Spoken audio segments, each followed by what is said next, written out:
Devi Pranamami Devi. Shri Guru Vaishnava Guru Parampara ki jai.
Sri Caitanya-caritāmṛta ki jai.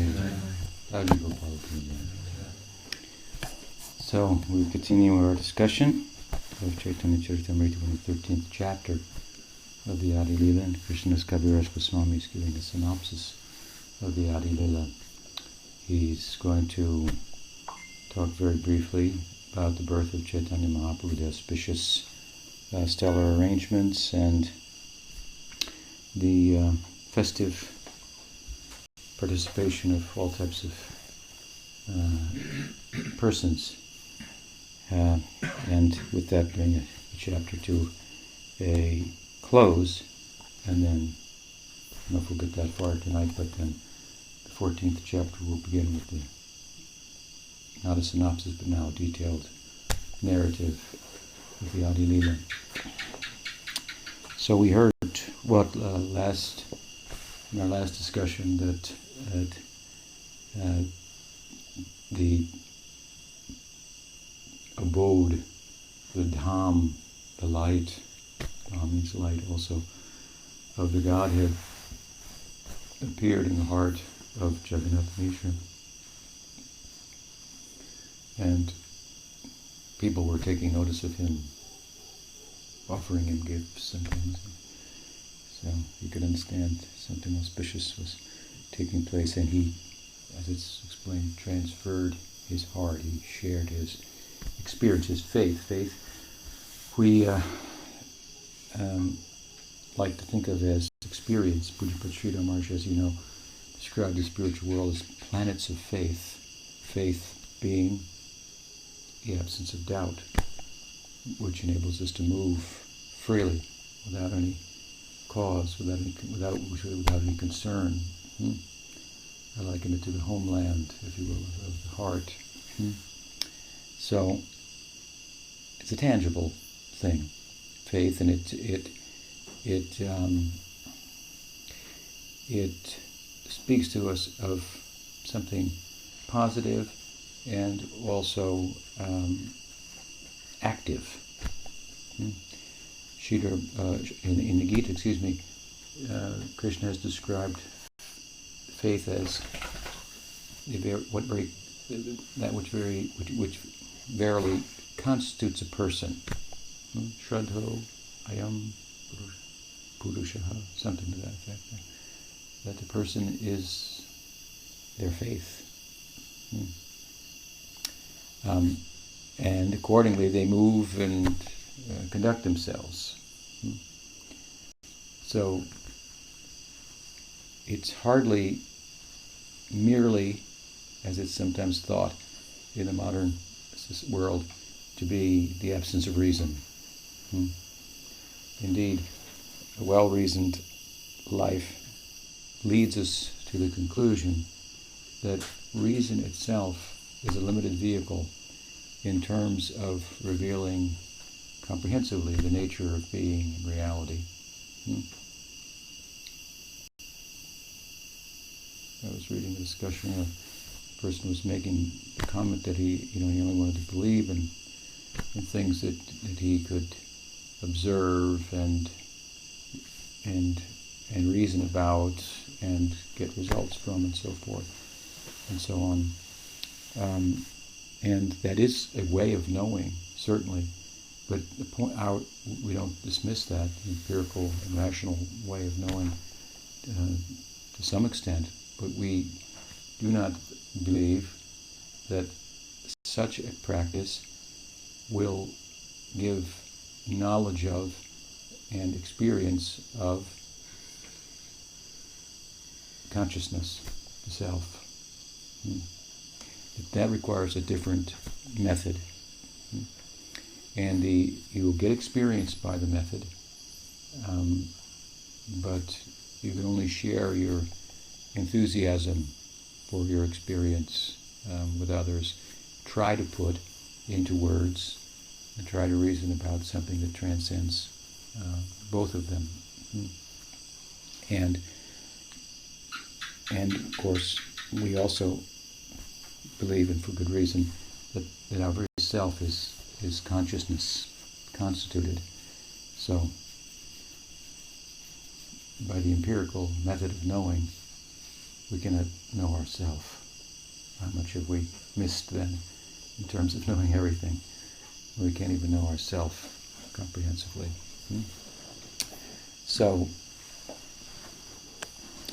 faith is the vehicle.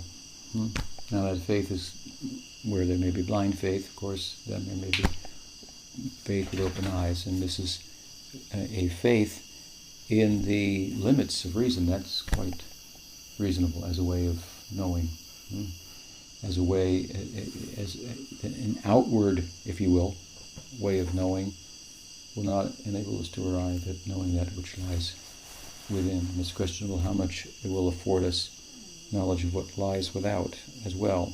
You may find out this or that or another thing, and use that pragmatically for our purposes, but even to know the nature of matter, what's out there, so to speak, is by that method is questionable. That's possible, of course, for our conviction is that it's not. So faith, something substantial. And different types of faith, as Krishna explains in the Gita, faith in different modes of nature. And of course here we're concerned with divine faith. And so from the planets of faith, if you will, this faith is descending. How do we get it? We associate with those that have it. This is a very contagious thing that is thought to be, when you get the sniffles of faith, then you have eligibility to tread the path of bhakti. You're able to, we can commit you then to an institution of other mad people like Chaitanya Mahaprabhu, maddened in ecstasy, as he was. This is our goal. So, from this perspective, then faith takes precedence over reason, and reason reaches its most efficacious position and exercise when it supports that faith, when it gives support to it. Supports us in terms of applying ourselves in relation to the faith. Again, the faith is active, so it defines a person, it makes a person move in the way they do. Puja Bhakti Maharaj says, we like to say, suspicion leads to suspension. So when we have suspicion, and in whatever field, we're suspended. Similarly, within the divine realm. That's why we need association, that our faith may grow in the presence of other like-minded and affectionately disposed persons, ideally advanced Vaishnavas. So the initiation that the Janamastami, or here Chaitanya Mahaprabhu's appearance, the parallel, is compared to, is a transferring of the faith from the heart of the Guru to the heart of the disciple, and the medium is the mantra that's imparted, which is kind of like in seed form. So who we get it from is important too. And so we heard about this, that again, Jagannath Mishra experienced the abode of the Lord in his heart, and his heart was illumined. He transferred that to Sachi, and this says something, meant to tell us something about the appearance of the Godhead in his various avatars. Here, of course, he's the avatari in a special descent, is something that's not under the jurisdiction of the Maya Shakti. So there's a way to be in the world, but not of the world, so to speak. This is a real thing, this Swarup Shakti. Where is it, you might ask? It's wherever there are devotees, wherever there is the chanting of the holy name. It's always been in the world. It will always be in the world. That's why I often say that it's perhaps easier to dismiss the existence of God than it is to dismiss love of God. But the secret, of course, in Gaudiya Vedanta is that the two are one and different. Wherever there's love of God,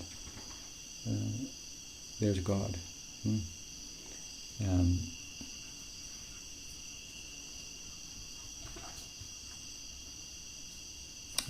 Just remind, if I can recite it, there's a story, it's attributed to Einstein as a young schoolboy. I don't know if it's accurate, but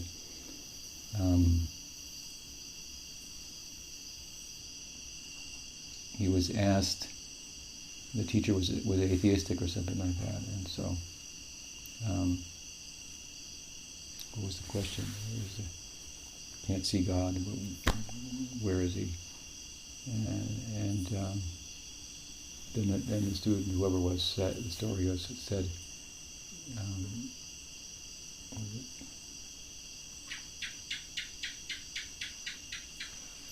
the one about lack of light. Yeah, can you see light, is it? What? And he said light is only absence of darkness. And he gave a physicist type of perspective on natural phenomenon. Light is absence of darkness. Is that? Darkness is darkness is the absence of light. Yeah, I guess the professor was saying, if there's God in the world, why is there evil? If God is good, therefore there must not be God, because there's evil in the world and it's bad. Therefore we shouldn't believe in God. So he said, well, I have a question on that. He said, let me ask you this: is there darkness? And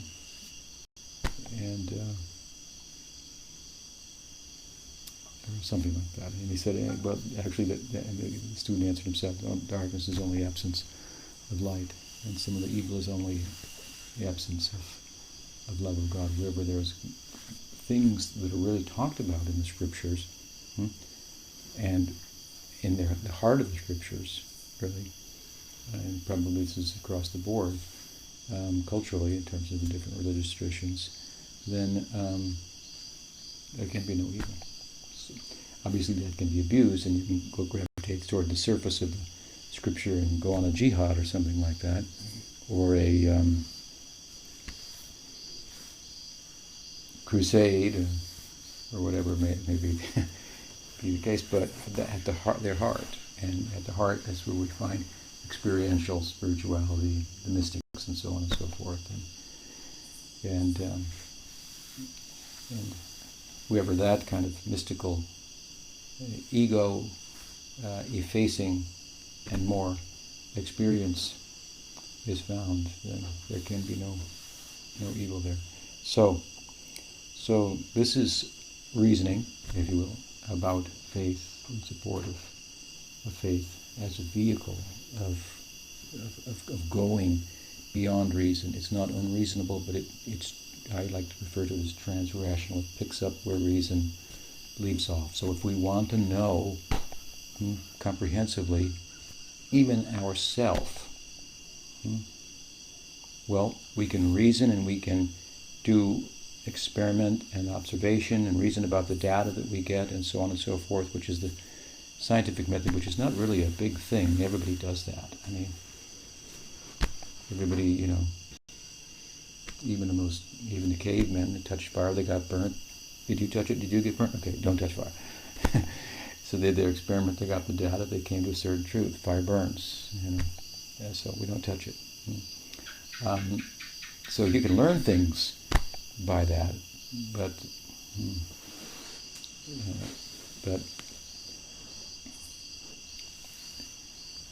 what is the subjective realm of experience, consciousness, and so forth? Well, they've tried, as we've often said, and for quite some time now, and to come up with it, and they're coming up empty-handed by that method. Meanwhile, the sacred texts of India are rich with people of experience who have taken a different method, an inverse method, by stopping the mind and the senses from going out, turning that within, and so on and so forth.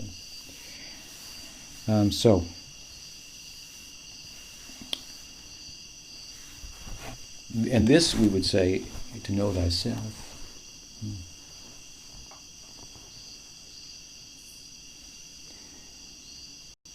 In a manner that transcends the self, that itself is a problem, that invariably is at odds with other selves, the American self, the Indian self, the black self, the white self, the man self, the woman, the man self. These are inevitably going to be at odds with one another to some extent. So if our ideal is to transcend such divisiveness and so forth, this internal meditative way of knowing is highly recommended, because we see the people who have arrived at that experience, they have no national consciousness or gender consciousness and so on and so forth of this world. So Chaitanya Mahaprabhu, this is the way he appeared in the world. In other words, under the influence of this Swarup Shakti. Bhakti is constituted of the Swarup Shakti. It's in the world. It's an influence in the world, like karma. The difference is, if you meet the Bhakti influence, it will be the beginning of the end of the karmic influence, which itself has no beginning. But as it has no beginning in the world, there's no beginning to Bhakti in the world either. In all the world cycles, there's Bhakti. So that is the means to end the world cycles. So here, then the text goes on. Itto bali dunghe rahe harshita hon shalagram seva kore vishesh koriya. So, as we heard before, when they had their son Vishvarup, what did they do? Said Govinda Charan Sevi. They did seva, they did the worship of Govinda. So here, in another way, it's explained as well. At this point, when Sachi was seeing divine beings in the sky and feeling filled with spiritual luminosity and so on and so forth, her and her husband, they worshipped the household Shalagram Shila. So as I mentioned, they had a Shalagram Shila also. Most likely the Nrsinga Shila, which is the deity in the house of Nanda Maharaj and Yashodamayi there in Golok. The idea that there is Vaidhi Bhakti and Varnashram in Golok philosophically says to us that within Rag Bhakti and the attainment of Braj Bhakti, Braj Rasa, then all that can be attained within Vaidhi Bhakti, all that can be attained within the religious life of Varnashram and more can be attained.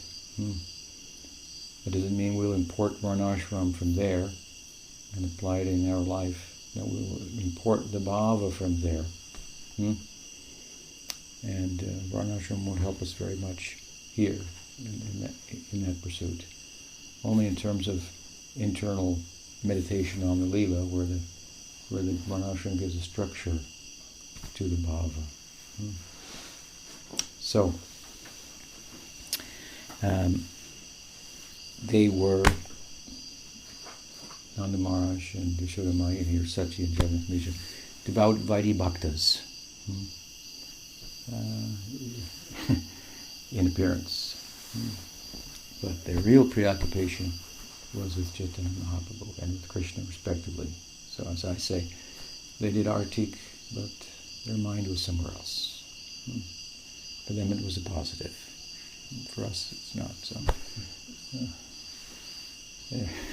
their mind was only on Krishna, only on Chaitanya Mahaprabhu. And what? Then Hoite hoite hoila garba trayodash mash tatapi bhumishta mishir hoila trasa. So in all of this auspiciousness then, and celebration and puja, there was some concern. What is the concern? That from the time of the conception, 13 months had passed. Usually it's 9 months before the cycle for human birth. But 13 months had passed. Trayodash mas. So Mishrer Huila Tras, Jagannath Mishra became concerned. So apparently, we have already heard just a few slokas earlier that the day and the year of the conception of Chaitanya Mahaprabhu. So Krishnadas and others must have calculated this from the fact that the child was in the womb for 13 months. Remember we heard it was a year ago, a year plus now. So in this way the pregnancy approached the 13th month, and there was still no sign of delivery of the child. Thus Jagannath Mishra became greatly apprehensive.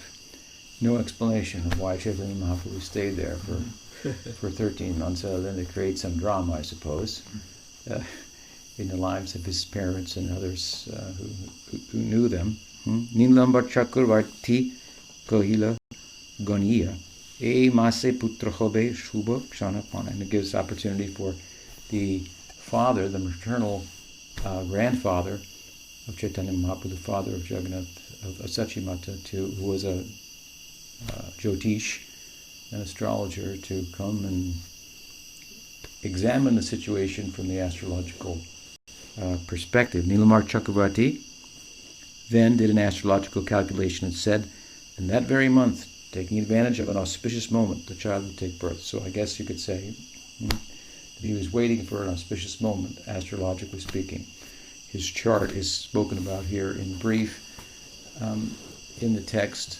Bhaktisiddhanta Saraswati Thakur, who was an astrologer, went into it in some detail. I've never been interested to look at that or talk to one of our Jyotishes like Hans Avatar, perhaps, and get a reading from that perspective of how the birth time of Chaitanya Mahaprabhu was very auspicious. Something about it will be said here in brief, but time has quality. It's not just a quantitative measurement, but it has quality, and the stars, if you will, in the heavens influence the earth, and we know that, right? We know that the moon regulates the tides.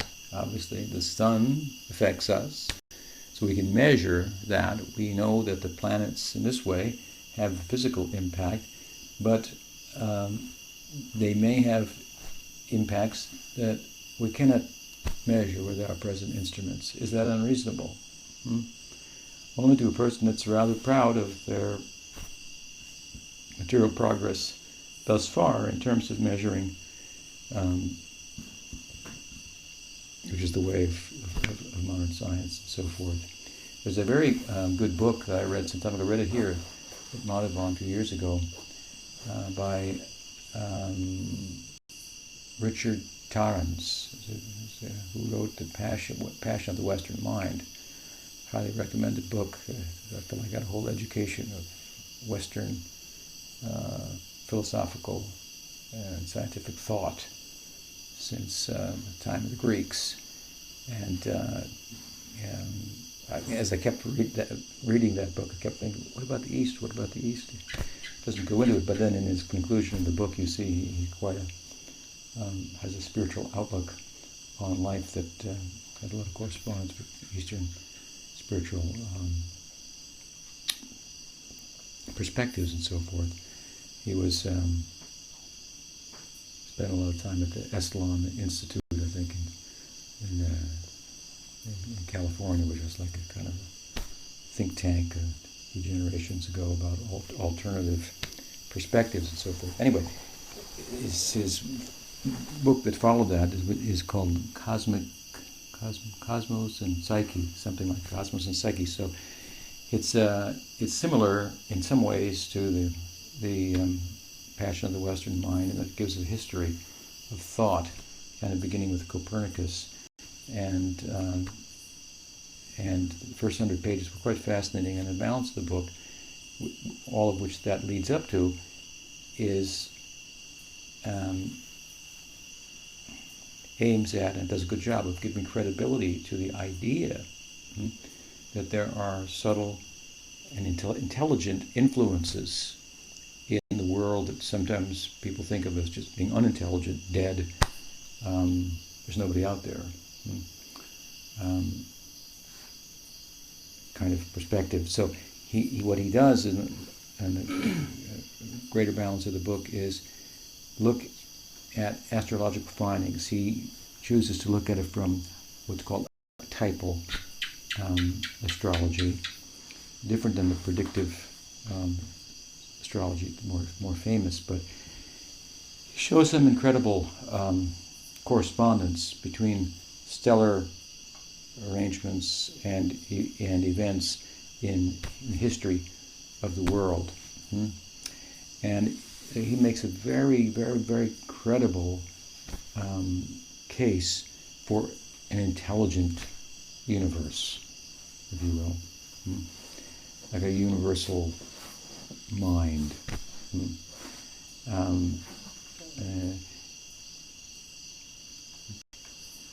And in a modern, with modern sensibilities, and he's of course a very well-educated person. So while ultimately his speculations about the nature of that and so forth, which were compelling in terms of the basic argument that I differed from in detail, but the basic argument is very good arguments for that. So not something to be dismissed, as many people would like to, and not much to do with the daily horoscope in the Tribune, or you might find on the internet. With regard to the astrological art or science of times gone by in India, I believe it's thought that the present time in the Kali Yuga, it's hard to find a good astrologer to read the signs and so forth. So, at any rate, Nilambar Chakrabarti is one of the sciences. Jyotishi is an astrologer. Jyotish is light. One of the arts, sciences in the Vedic texts, most of which are material. So material science, but it's a material science that is at the same time arises out of a worldview that is not materialistic. Chodashata Shatta Shake Mas Je Falgun Punamashira Sandhya Kale Hoile Shubha Kshana. So thus, in the year 1407, Shak era, corresponding with 1486 Common Era, in the month of Falgun, February, March, in the evening of the full moon day, the desired auspicious moment arrived. Haribol, Bol, Haribol. Singharasi Singalagna, Ucha Grahagan, Shadvarga Ashtavarga, Sarvasulakshan. According to the Jyotir Ved, okay, there we go. The auspicious birth moment is described as follows. The moon was in Leo, the figure of the lion in the zodiac, the leader. Leo was the ascendant. Several planets were strongly positioned, and the Sadvarga and Astavarga showed all auspicious influences. We need a Jyotish to elaborate upon what's been said there. It's not my field, but it was an auspicious chart, as you can imagine. Akalanka Gaud Chandra Dila Darshan Sakalanka Chandra Ar Kaun Prayojan. So here's a nice poetic statement. He says, when Akalanga Gaud Chandra, when the spotless Gaur Chandra, Chandra means moon, the spotless moon of Gaur appeared, Dila Darshan, made himself visible. Darshan is often talked about as this, I'm going to have darshan. But of course the idea is I'm going to be seen by the Lord. Bring myself before him and report in and be seen. Rather than that I will see him. I will see him if he wants me to see him. I'm going to be seen. So with the darshan, he made himself seen of the spotless moon. Sakalanka Chandra Arkon Prayojan. What was the need of a moon with spots on it? So the moon is beautiful at night, full moon, bright, lights up the night, but it has some spots on it. Is the idea. And so Chaitanya Mahaprabhu compared to the moon, by comparison, was spotless, pure in all respects. So, with this in mind, Eta Jani Rahu Koila Chandrera Grahana Krishna Krishna Hari Name Pase Tribhuvan. Considering this, Rahu, the black planet, covered the full moon, and immediately vibrations of Krishna, Hari, inundated the three worlds. Jai Jai Dwani Huila Sakala Bhuvan Chamatkar Huyaloka Babe Mane Man. All the people chanted Hare Krishna during the lunar eclipse, and their minds were struck with wonder. So Rahu is introduced. Of course, we in the modern world you think of Rahu as the shadow, isn't it, as the shadow of the earth covering the sun, and therefore there is an eclipse. And this type of thinking has some merit, but it's a way of thinking about the world and the movements, the stellar movements and so forth, that at the same time is rather lifeless and meaningless in any absolute sense.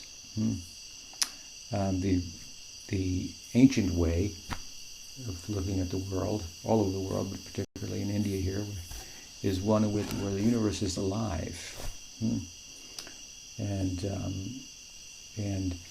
all of its movement has consciousness behind it, just like the movements of our body and psyche have consciousness behind them.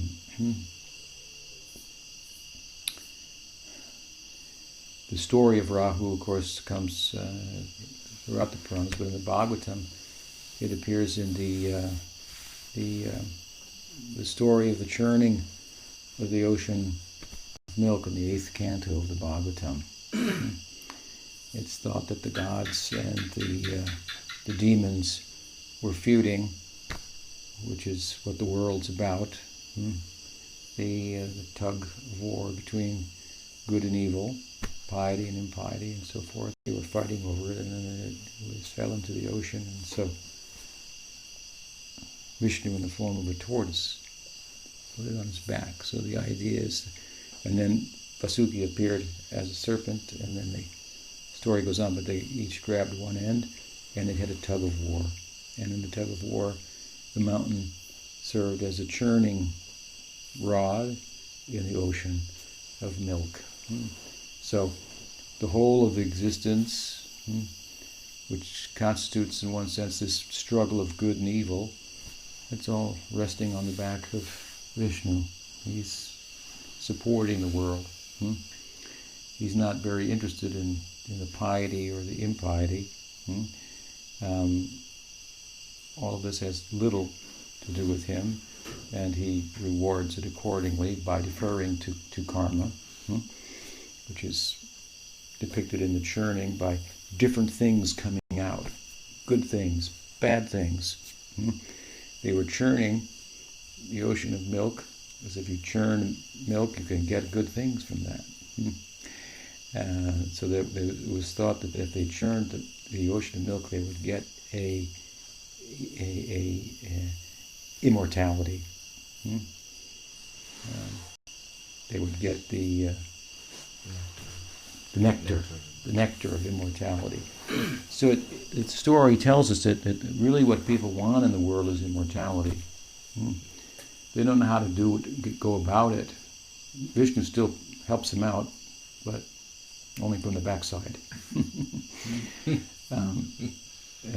And so they struggle, but and in the churning, certain things came out. Well, the first thing that came out was the Kaladuta. This poison came out, the opposite of nectar. And so Mahadev Shiv stepped in and drank it. And it went in, and his throat became blue. Nilkanta, he's called. So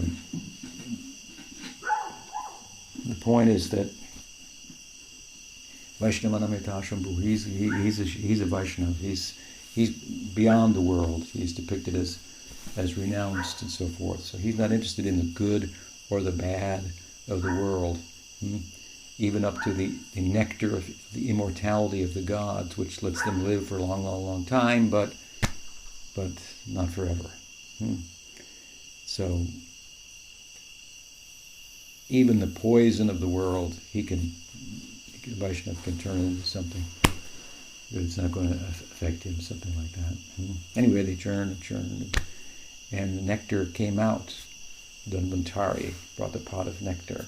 And then there was some struggle who would drink it and so forth. And Mohini Murti appeared and arranged for the gods to have it. But anyway, this Rahu, he disguised himself as a god and sat down on their side. And when the nectar was served, he drank it. But then someone noticed, that's Rahu in disguise. And so they cut off his head. And so Rahu is depicted in art as a malefic influence, often as a snake, just a head. Because he drank the nectar of immortality. Of course, it's not immortal, but he lived as long as the gods lived, something like that. Just his head, only, not his body. And so when he swallows the sun, it goes in, but it comes out the other side right away, or soon, shortly thereafter. And then Rahu and Ketu, these are the two lunar nodes. They correspond with the times when the sun and the moon they kind of line up, something like that. But at any rate, in Vedic astrology, they're like quarks or gluons, that are there by the math of the Vedic astrology. Well, when you look inside the atom, apparently there are things that you can't see, but you can do calculations and understand that they're there. So, gluons, quarks, and they have other names. Subatomic particles. It's not an observable world, but it's observable by mathematical equations, and they determine. And so, by the astrological calculations, in which these two are posited as actually existing as influences, then the charts are done and so forth, and they have influence, so they're there in some capacity beyond, from the Vedic astrological perspective, in a way that exceeds how we think of them in the modern scientific communities. Well, just a shadow, that's all. A shadow has some substance behind it, something like this. And also in this world, it's a poetic world. It's a colorful way of talking about the world, obviously. That brings it alive. It brings everything to life. And one of the things, for example, it brings to life is the idea in this story that there is a real good and there's a real bad, because there's real people, the gods and the gods. Good and bad are ontologically rooted. It's not just something you made up in your mind that it's good for you, it's bad for him. And the moral life has no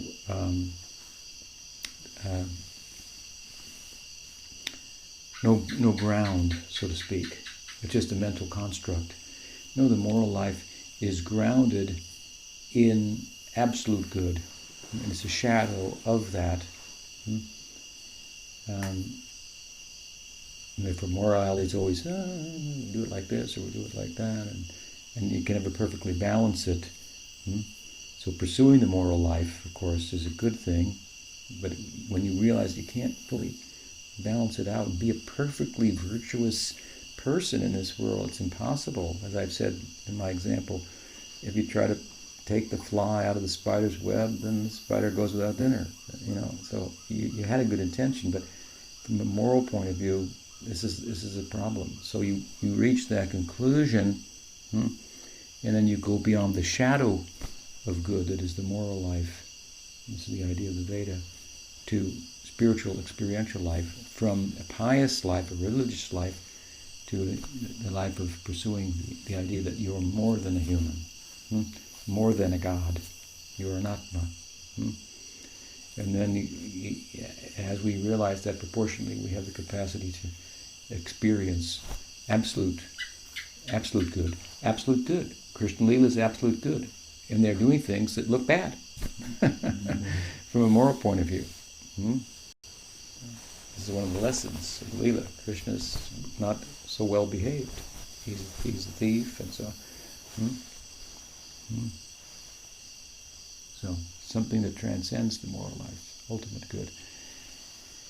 But these descriptions, as I say, of the world, in the sacred texts and so forth, are ways of talking about the world that posit the idea that the world is meaningful in an overarching sense. There's a purpose. There's real good, and there's real bad, and there's real consequences for pursuing one or the other.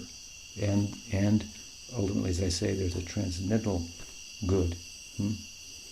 Beyond the gods is the Godhead. So that's what these stories are about. They're a way, if you look at them, the philosophical implications of them, you come up with a very meaningful explanation of the natural world.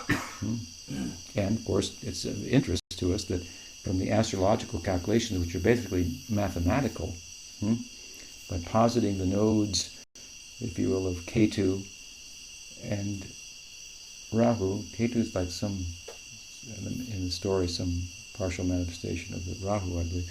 Ketu and Rahu. His body, right? Rahu is the head and the body is cut off as Ketu. Then they can actually,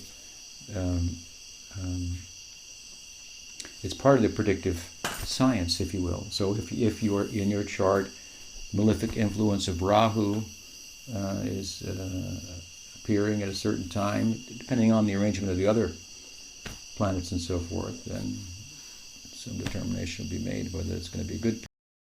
You won't get good material fruits, but that may be good for you also. So anyway, so it's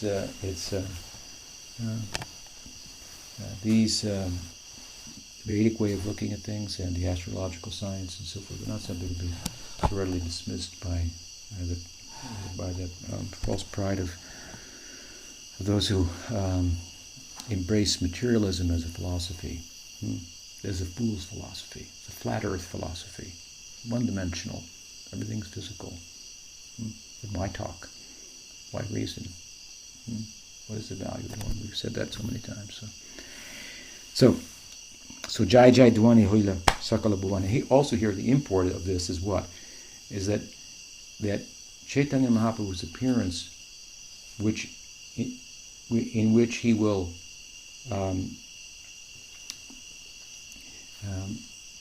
popularize and distribute the Nam Dharma and the chanting of the holy name of Krishna.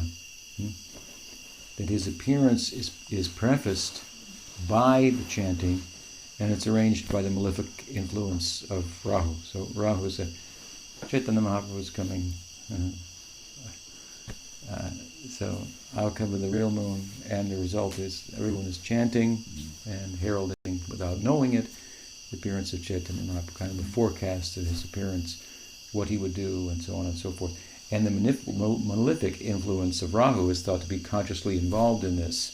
So the power of Chaitanya Mahaprabhu's dispensation, the point is, to turn good into bad, is brought to light. Once one of my godbrothers asked Pujapad Sridhar Maharaj if he could wear a Nishringa Kavacha. Kavacha is like you get a mantra, you put it in this little Kavacha, a little silver copper tube, and then you put it in a band around your arm, and for protection. And Sridhar Maharaj told him that you want protection from inauspicious things, but with the chanting of the holy name, we invite inauspicious things and adversity, such as the power of the holy name. Kunti Devi invited diversity, she said. Vipada Tatra Tatra. It's been a long time since I chanted that verse. Anyway, she said, let the inauspicious, so many things have troubled us, the Pandavas. Our house was a arson, and someone tried to poison us, and we were exiled, and so many things. But let these things come, she said, again and again, because in the presence of such difficulties, we are driven that much more to remember the lotus feet of Krishna, by which the world of difficulties is overcome. Why pray to get rid of one difficulty or another? We get rid of the whole world of difficulties by the chanting of the holy name. So he pushed on that position. It's not a bad thing, but we should have faith in the power of the holy name and the Vaishnavas to clear our path from adversity by way of, as he said in his poetic rendering of the famous Bhagavatam verse from the 10th canto. What is the verse? The environment is friendly. Tate nukampam susamikshimana bhunjana evakme kritam vipakam pridvagvapubir hridam namaste jivetayo mukti pade sadaya bhakta. The environment is friendly. So when inauspicious things happen to us, with a philosophical perspective, we think, I do this from my past, so let me not react to it in a way that I get plugged in and get back at him and just perpetuate the whole thing. But no, that such a nice person has come to create a problem for me in my life and be an instrument by which my karmic past is retired. In the context of my devotional life, I'm a devotee, I'm a sadhak, I'm chanting, eradicating the karma, and here it comes. This is what's happening. This is what I'm asking for. Here it comes. Now it's being retired. So the Bhagavatam says, one who comes to think like this, then this person is the rightful heir to attaining liberation at the lotus feet of Krishna, of Govinda, Mukunda. Jivetayo mukti pade sadaya bhaka. So a kind of a transcendental tolerance, the likes of which Mahaprabhu mandated for his disciples. So this is the idea here, that with the appearance of Chaitanya Mahaprabhu comes the Nam Dharma. Many people at this time in India were advocating the efficacy of the sacred name, the Logos, the divine Logos, Kabir, this one, Guru Nanak, and others, and so forth. There was a number of them, as I said before, that there's kind of a sense of bhakti. Humans from whatever condition in direct communion with the Godhead without having to get gyan and become a Brahman and a sannyasi, and as the Advaitins taught and so forth. But most of these bhakti movements and movements that were, from a practicing point of view, centered on kirtan, chanting the names, they had a saguna conception of the name. That means that the name was a manifestation of Brahman that we could take advantage of and help us to go into Brahman, and the name would retire. Now, Chaitanya Mahaprabhu's theology is quite different. His Nam Dharma, it's a Nirguna Nam. The name is Nirguna. It's transcendental, and it's non-different than the person that it names. The name and the named are non-different, and so forth. This is, of course, the Vaishnava philosophy. Yeah. So a transcendent relationship with the personality of Godhead, and Leela and movement, and so on and so forth. Nam Nama Kari Bahudatni Jasarva Shakti. He said that these names are full of my Shakti, Bhagavan Shakti. There are many names, and they're full of the Shakti. Means names, Mahaprabhu chanted, describe Bhagavan, Shri Krishna, in relation to his devotees, and in the Braja Leela. So these means names that speak about the influence of the Swarup Shakti of Bhakti upon Bhagavan, Yashodanandan, Nandanandan, Radhanath, and so on and so forth. So these have great power. Not like a saguna conception of the name, where the name is thought to be a manifestation of the sattva guna. It will just do away with ignorance, and because sattva guna brings knowledge, but it will eradicate ignorance comprehensively at its root, and in the now, including the prarabdha, the manifest karma, and moreover, of course, put us in a position to enter the Leela, to be a player there, and have an influence in the life of the Godhead. So, a very different idea, and a much more developed theology about the Nam and its efficacy and so forth. And so here we find that his very appearance in the world is heralded by the chanting, because people thought, oh, it's an eclipse, it's inauspicious, and so they all went into the Ganges and they began to chant Ram, Krishna, Hari, and so forth. Jai Jai Dwani, Hoila Sakala Bhuvan, Chamatkar Huilo, Loka Babe Manamana, Jagat Buriya Loka Bole, Hori Hori, Sek Chani Gaur Krishna, Bhumi Avatari. When the whole world was thus chanting the holy name, Hari, Hari, Sek Chani Gaur Hari, Bhumi Avatari. Then, at that time, Gaurari advented himself on the earth.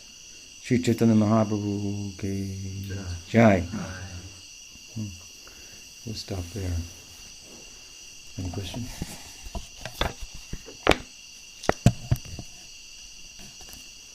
What's the time? 7:30.